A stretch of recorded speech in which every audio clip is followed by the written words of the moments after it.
Bada boom, chillers fam in the room, how you doing? Before we start this video, man, make sure you guys subscribe to the channel, like the video, share, tell a friend to tell a friend, and make sure you guys hit that post notification bell so you guys never miss an episode of the Chill Report, because we are live every single weekday talking about the latest going on in sports. So make sure you guys never ever miss an episode. So with that being said, guys, let's go ahead and get to the video, man. Let's get it.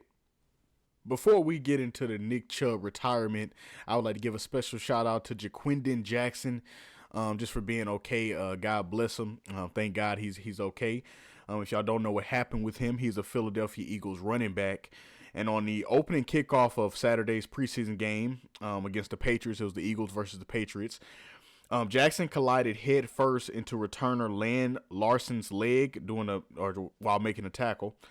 And he stayed down on the field for several minutes. The medical staff brought out a stretcher, and the ambulance drove directly onto the turf, and and picked him up, and everything. They put him in the ambulance and everything. But he did give a reassuring thumbs up before getting into the ambulance and being taken to the hospital.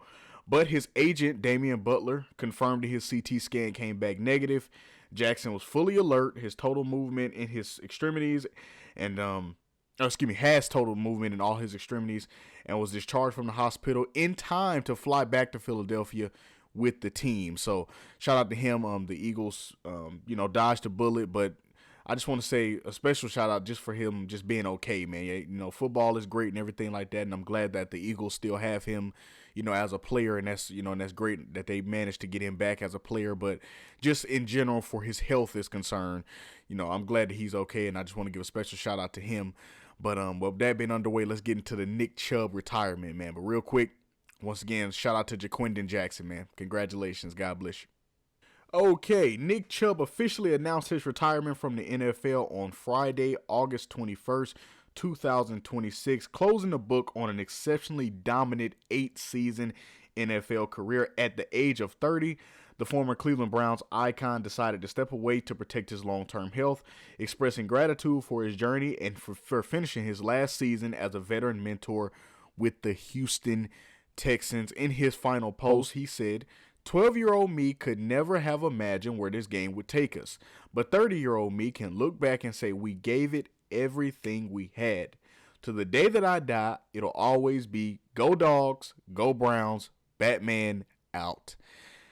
So that finishes out like I said, 8-season career for Nick Chubb. He was a part of that, you can say, legendary, if you will, 2018 draft class. A part of that same draft class that brought us Saquon Barkley, Lamar Jackson, Baker Mayfield. So many great people that are still playing in the NFL today, still doing their thing at a very high level. In that 2018 class, he ended up being the second best running back in that draft class outside of Saquon Barkley.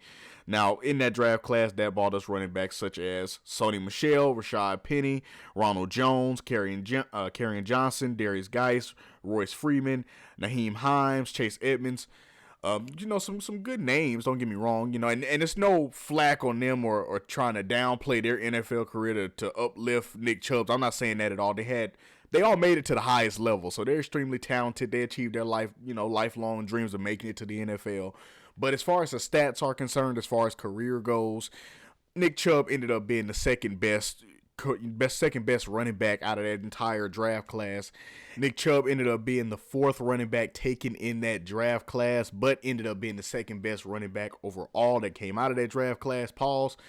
So huge shout out to Nick Chubb for doing so many great things in his time with Cleveland. And let's not also skip over the elephant in the room, the fact that he did go to the Cleveland Browns and managed to do a lot in his time with the Cleveland Browns. Nick Chubb retires as only the fourth player in NFL history to have over 1,000 carries as far as running backs are concerned, to have over 1,000 carries, but also finish their career averaging 5 yards per carry. The other players to do that are Jamal Charles, Jim Brown, and Barry Sanders. So he joined a very elite group of people to retire, like I said, having at least 1,000 carries, but also finishing their career averaging 5 yards per carry.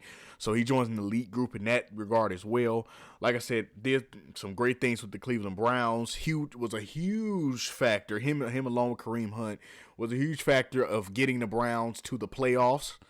Obviously Baker Mayfield was the quarterback, and they had Jarvis Landry out there as well, but he was a huge driving force as far as the run game was concerned. And I can argue, obviously, it takes an entire team effort to get it done. But I can argue, and I think it'll be a very valid argument, and just be honest, if it wasn't for Nick Chubb and Kareem Hunt, too, to give him his props, if it wasn't for them two, I don't believe that the Cleveland Browns break through the barrier as far as getting to the playoffs in that 2021 season. And you can argue that they don't get there in the later seasons where they get to the playoffs either. But it's neither here nor there. But he could say he had a huge impact as far as culture, as far as work ethic. He was one of those running backs that you look at as far as he's one of those no nonsense kind of people, and or at least that's how he carried himself. Now, I'm not saying he was a mean person or carried himself angry or anything like that. I'm not saying that at all. He's a cool dude. Like, you ever seen his interviews and everything, he's a cool person. He's a chill, laid back guy. But he was one of those players to where you always look at certain players and just how they carry themselves on the field and look at them as kind of, okay, yeah, like he about his business. Like he handle his business. He's no games out here on the NFL field. Like when he step in between them lines, he's full about business. Let's handle our business. Let's get the win, and then let's go home. He's like that kind of player, if you will. And a thing that can represent that properly, and he was asked about this on NFL Network one time, I believe. His on-field drip, if you will, and if you don't know what on-field drip is, that means, your accessories, how you put your, accessories on the field, a nice arm sleeve, a visor, however you want to present yourself on the field, right? However you want to present yourself. Y'all know what Deion Sanders said. Come on, man. You look good, you feel good. You feel good, you play good. You play good, well, then they pay good. So you already know what the motto is, right? Nick Chubb was one of those players, and there's a stereotype, if you will, in football and really in all sports, if you will. If you don't wear any accessories, or if you don't, focus on your accessories, if accessories are not your primary, focus, there's a stereotype, if you will, that you're just straight about business and you're like one of the best players on the field. Nick Chubb is probably one of the best examples of that. When it was just straight helmet, nothing on the arms, helmet, jersey, regular football attire, gloves, and that's it. Gloves, socks, cleats. That's it. Like, that's it. Shoulder pads, jersey, football pants, socks, cleats, gloves, helmet. It wasn't no an arm sleeve, no elbow pad, nothing. It was just straight about business. He carried himself like that. He was one of those workhorse running backs, one of those running backs that you could always rely on, always turn to when you needed it. Pause. I can kind of say that's in a way a lost art, and maybe that's, people can point to as well. Maybe he would have played longer, but in my opinion, I just feel like that the way he plays the game of football, I feel like he got as much as he possibly could have out of his talent and out of his ability, because he was a workhorse running back. He was a powerhouse back. He wasn't really, now he can't do that stuff. Don't get me wrong. He had the top speed. He can, accelerate at a high level. He can, pull off a couple moves every now and then. But he was a running back that just was, to use the words of Marshawn Lynch, beast mode. He was just the kind of running back to where he would just run through a bleep bleep face, okay? That's what it is. He just run through a bleep bleep face. He just run through somebody's face. Like, that's just what it was. Nick Chubb was that kind of running back. He was a Georgia product, and I like to think, and I don't know if it really did, but I like to think that him going fourth as far as running backs are concerned in that draft class, him in that same draft class as Saquon Barkley, him going fourth off the board, I like to think that that probably gave him an extra edge. Now, obviously, for every player that does, if you guys have ever listened to any interview or any person that didn't go number one, they always say, yeah, the fact that I went number two gave me a little edge because I wanted to go number one. Or the fact that I was the second wide receiver off the board gave me an edge because I should have been the first one. Or the fact that I was the 71st, I don't know, defensive tackle off the board, yeah, that gave me motivation because I should have been at least in the top 10. Like, that always gives you an extra edge on your shoulder, extra chip on your shoulder. But for Nick Chubb, I always like to think that him being the fourth running back off that board, it really, now he always played tough, don't get me wrong. He always played like that hard-nosed running back style. Even at Georgia, he always played like that, don't get me wrong. But I like to think that that probably gave him a little extra edge in the NFL. Like, that looked like, okay, like, you picked me fourth overall. Well, like I said earlier, well, I'll just go be the second best running back out of this draft class and show you that I should have been the second one off the board. So I always like to feel like that gave him a little extra edge. I don't know him personally enough to know if he did or not, but I like to think it did. But over his NFL career, did a lot of great things over his career. You guys a couple career accomplishments from my guy Nick Chubb. He is a 4-time Pro Bowler, second team All-Pro, and they graced the presence of the legendary Jim Brown. But somehow Nick Chubb has the record for the longest touchdown by a running back in Browns history. Once again, it's 92 yards. So, and ironically, that was against my team, the Atlanta Falcons. Why not?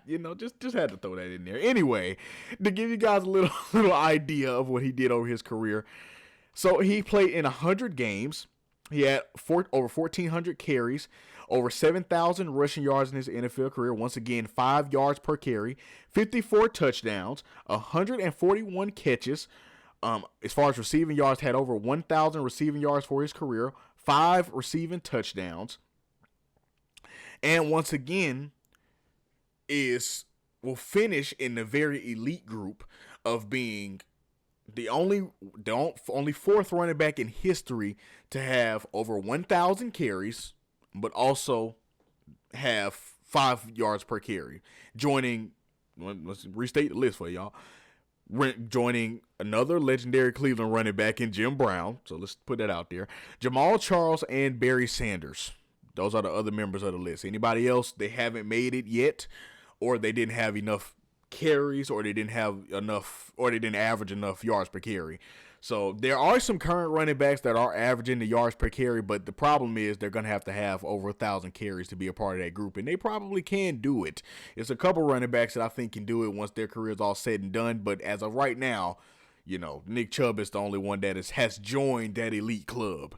But it is a bittersweet day for me, because you guys know how I feel about players retiring. It's a thing of, you appreciate the time for their play, and that we get to give them their flowers and get to recognize them for being the great players that they were, and that's a great time. But for me, it's always a bittersweet time because it's realizing the fact that you'll really never see them play again, and that's the bittersweet part. But we can give them their flowers, and that's the important part. Like I said in the Russell Westbrook video, we can give them their flowers and, give them the accomplishments they deserve and give them the recognition they deserve.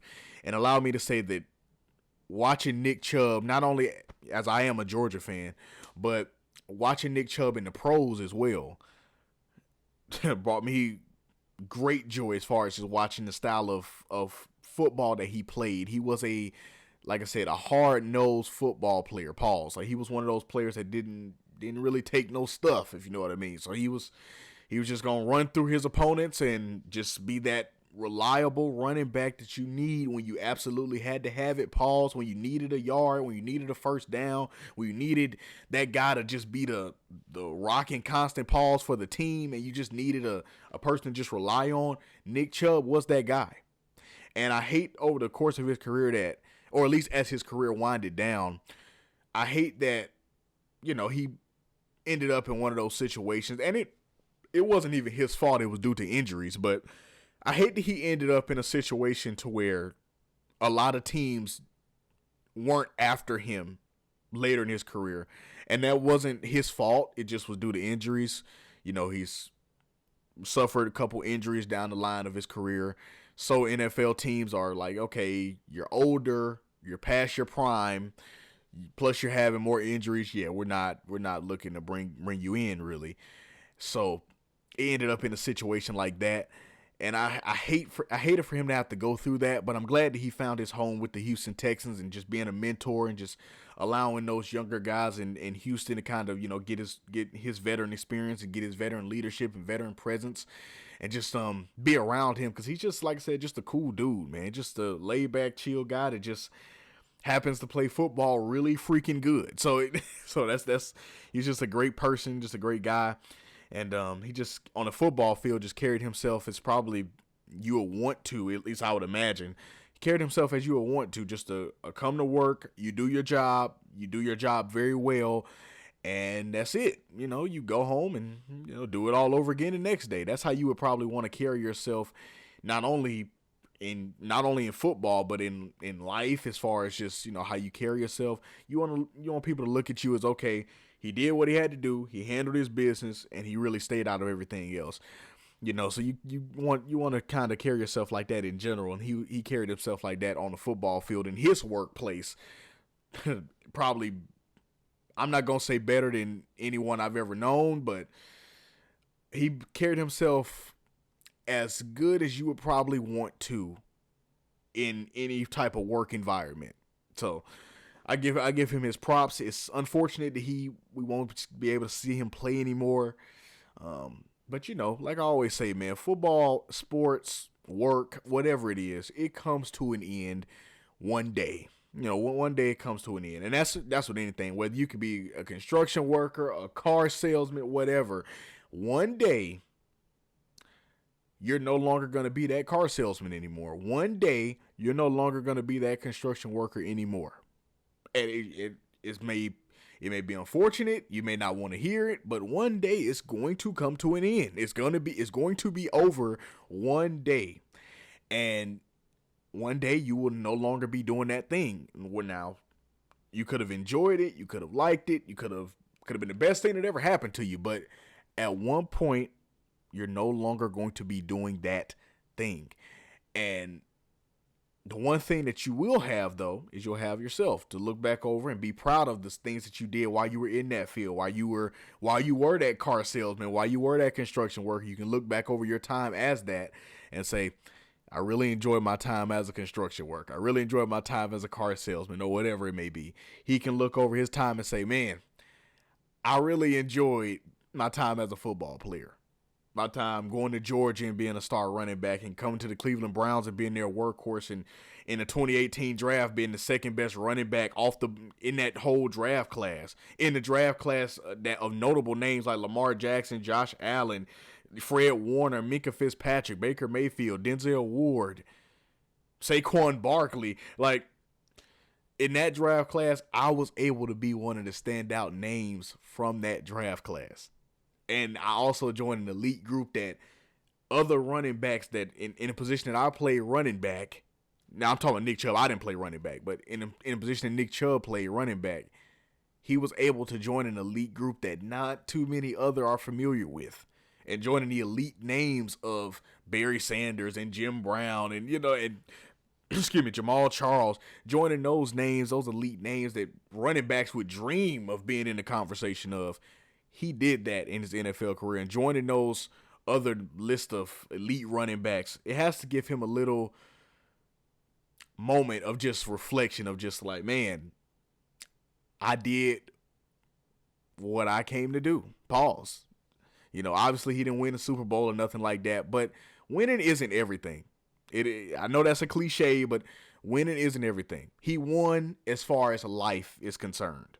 He achieved his lifehood dream as far as making it to the NFL. As far as life is concerned, he's a winner. And he's a winner in my book because he did it. He did it to the best of his ability. And like y'all heard it directly from him, he gave it everything he had every single step of the way. And he's content hanging it up after 8 years in the NFL. And a great 8 years it was. Now, granted, he had some bumps along the road, but a great career it was for the Georgia product, the Cleveland Brown legend, Nick Chubb, man. Great career, man. The running game is going to miss you, man. For real. The running game is going to miss you, but enjoy it. You earned it. And just, man, like I said, just take some time to rest, reflect, and figure out what's next. So, yeah. Happy retirement to Nick Chubb. Enjoy it. And with that being said, man, y'all let me know what y'all think about him retiring in the comments below. How y'all feel about his NFL career as a whole. And yeah, man, y'all wish him a happy retirement and tell him to enjoy retirement in the comments below. And with that being said, man, your boy Chill is out, man. Peace.